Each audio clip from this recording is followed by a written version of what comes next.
By 1989, Jordan had already solidified his status as the most dominant player of the league. He was coming off of consecutive seasons where he averaged 37, 35, and 32 points respectively. He led the league in steals and, remarkably, was one of only 3 players in history to win MVP and Defensive Player of the Year in the same season. What made that accomplishment even more impressive is that Jordan is the only one of the 3 players to do it who's under 7 feet tall. His skill set on both sides of the ball was now unmatched. But despite already being elite, he knew he had to make another tweak to his game to bring his team and himself to that next level. During this incredibly physical era in the league, defenses would relentlessly pound Jordan, often sending 2 or 3 guys at the same time to wear him down on the defensive end. Night after night, Jordan faced a constant barrage of contact and hard fouls, and he realized that in order to sustain his performance and continue to improve, he needed to get stronger. Not just to handle the punishment, but also to prevent what was inevitable around the corner, and he'd already experienced in his young career, injury. But how could he balance this need for improved strength, which would likely mean increased muscle mass, with his already off-the-charts athleticism and agility? Enter Tim Grover. Now, Grover's gone on to become a celebrity in his own right. He sells books. He's worked with a ton of the best in the NBA and beyond in the business world. And he's become one of the most influential figures in Jordan's career. Well, there was a small article in the newspaper saying how Michael was tired of taking a physical abuse from the Detroit Pistons and wanted to start a strength and conditioning program, but he was afraid to lift any weights because he didn't know what the effects were going to be on his game. And I actually contacted the team physician and the athletic trainer at that time, met with both of them to explain my philosophies, and they introduced me to Michael. And Michael said, we'll try it out for 30 days, and 30 days turned into 15 years. Now, he was hired under the title Sports Enhancement Specialist, which makes sense, right? I mean, Jordan was already the best athlete in the world. Grover was hired to improve on something that was already working really, really well. Grover wasn't here to bulk up Jordan. He was here to do some specific refinements to help him improve his strength, his ability to withstand punishment, and ultimately his endurance. So my first thing with him was, all right, I don't care how fast you are, how high you jump. I said, none of that matters if you're constantly getting injured, if you're starting to have little nagging injuries. And one thing that he was very susceptible to was groin pulls and ankle injuries. So I said, let's address those things first. The more healthy you are, the better you'll be able to play. And I said, let's worry about being quicker, stronger, faster later. And most people put the concept of we need to make you quicker, stronger, faster first. The quicker, stronger, faster you make an individual, the more susceptible they are to injuries. Because they don't know how to handle that extra speed. They don't know how to handle that extra quickness. They don't know how to handle that extra power. When you do those things, you got to learn how to stop too. So everyone teaches you how to go, go, go. No one teaches you how to stop. So my big philosophy was all right, let's deal with the injuries that you have. Let's take care of those things first. And by doing that, the more healthier you get, it's automatically going to improve your game.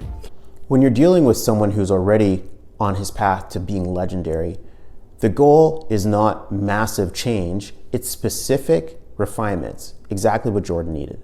You're not going to take a superstar who's that good and increase their abilities by 10% during an offseason. It's just not going to happen. They're looking for that 1% of how can I get better. Every single year, it has to show improvement. If it doesn't show improvement, then I'm not keeping up with them. So I would tell Michael, I'm going to create more power, more strength, and more force for you. Now it's your job to learn how to control it. Grover designed a program that wasn't focused on massive gains, but on incremental improvements that were measurable, week after week, month after month. This program would allow Jordan to improve on his strength and his endurance, which he needed, without compromising his explosiveness, his athleticism, and his agility. It was all about making Jordan more resilient, both physically and mentally, and preparing for the long grind of the NBA season and what was about to come in the years to follow. I used to do a lot of weights. That's going to improve my strength as well as my stamina. With basketball, stamina is very important, and I think you have to somehow make sure you push yourself every time you step on the basketball court. Tim Grover tailored Jordan's program to meet 3 unique needs. Here's what he did. First, he wanted him to build muscle to withstand contact. Jordan had to build muscle, but it had to be functional strength, allow him to maintain his endurance and withstand contact while at the same time still being quick. So at this point, Jordan was playing heavy minutes every single game and shouldering his team's scoring load. Grover designed workouts that would build his stamina to sustain those super intense minutes for the entire season.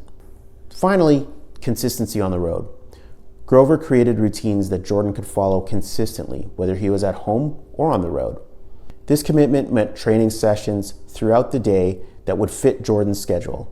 Through a disciplined and strategic training program, Grover was able to help Jordan increase his foundational and functional strength while not losing any of his explosiveness or agility. Now, the key here is that every workout focused on specific movements and muscle groups that he would use on the court that would improve on his strengths and shore up his weak spots.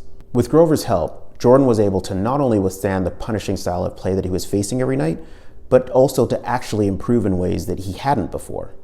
By adding that functional strength, Jordan now became even more unstoppable on the offensive end. He was basically impossible to handle. He was faster and stronger and more durable than before, setting the stage for the dynasty yet to come. So if we go back to that core 4 diagram and we think about peeling back the layers of the onion, skill is on the outside, the thing that has the most influence on your on-court performance. When you dig a little bit deeper, what Jordan and Tim Grover were able to do was now take Jordan's already otherworldly skill, which he worked on relentlessly, and add a core athletic component that now made him even more unstoppable, which was probably unheard of at the start of that season. The strategic and intense focus on building a stronger athletic foundation made an already dominant player now even more unstoppable because they had strength and endurance to withstand punishment and the long grind of the season. So in video 1, we saw how skill can have the highest leverage for you. If you don't have a lot of the God-given gifts and you're not 6'8" and 240 pounds of muscle, skill will have the highest impact and the highest leverage for you. In this video, we looked at Jordan specifically, one of the most skilled players in the world at the time. When he added an athletic and strength foundation to his game, it somehow vaunted him to an even higher level. Stay tuned now in video 3 and we'll see how we round out this first core of physical ability with one other aspect,